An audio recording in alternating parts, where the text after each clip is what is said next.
Morning, hello, চলে আসছি। দেখতেই পাচ্ছেন ইপ্তি সোনা হচ্ছে যে রেডি হচ্ছে। ইপ্তি সোনা, কোথায় যাবা তুমি? ইপ্তি সোনা যশোরে যাওয়া? সে যশোরে যাবে ঈদের মার্কেট করতে, আড়ংয়ে। আর কারণ আড়ংয়ের ড্রেস ছাড়া পরেই না সে। দেখেন এই যে পরতেছে আড়ংয়ের ড্রেস। সে আবার আড়ংকে খুব পছন্দ করে, লাইক করে নাকি।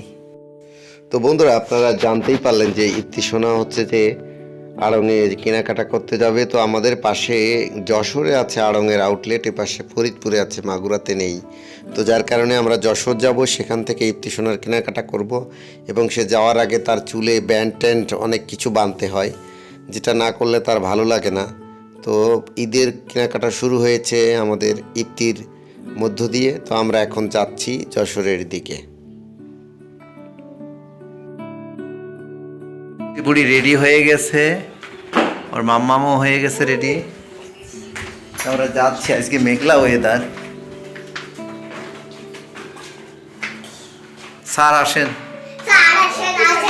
হ্যাঁ হ্যাঁ হ্যাঁ, ঠিক আছে।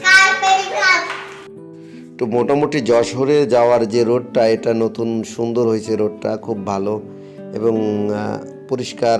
বেশ কিছু নষ্ট রোড ছিল, সেগুলোও রিপেয়ার করছে। তো অনেক দিন পর আসলাম। এর আগে একবার আসছিলাম যশোরে, খুব আসা হয় না। মাগুরা থেকে যশোরের দূরত্ব মেবি 45 বা 48 কিলোমিটার এরকম রেঞ্জের। তো আমি ফার্স্ট টাইম যশোর আড়ংয়ের আউটলেটে যাচ্ছি।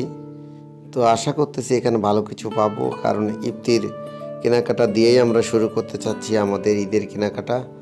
তো ফাইনালি ওটাই হবে প্রথম কেনাকাটা, এরপরে আস্তে আস্তে সবার জন্যই কিনবো। তো যশোর শহরে চলে আসছি। যশোর দেখতেই পাচ্ছেন, একটা পুরাতন জেলা শহর, এটা অনেক সুন্দর।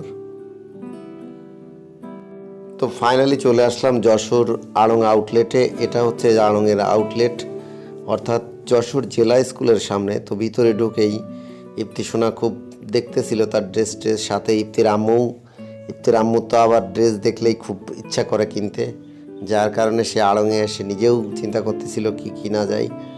মোটামুটি এখন আপাতত আগে হচ্ছে আমরা ইপ্তির জন্য কেনাকাটা করব, তারপর ফাইনালি অন্যের জন্য কেনাকাটা করার চিন্তা ভাবনা করব। আজকে শুধুমাত্র ইপ্তি সোনার জন্য কেনাকাটা। তো ইপ্তি সোনা অনেক খুশি যে সে এখানে কেনাকাটা করতে আসছে, এবং ভিতরে একটু সে ঘুরে ঘুরে নাচ করতেছিল। তার যে পোশাক পরা আছে, এটাও আমি আড়ং থেকে কিনেছি। তো অবশেষে আড়ং থেকে কেনাকাটা করে আমরা আবার ইফতারির আগ দিয়ে মাগুরায় ব্যাক করছি। এই ছিল ইফতির ছোট্ট কেনাকাটা।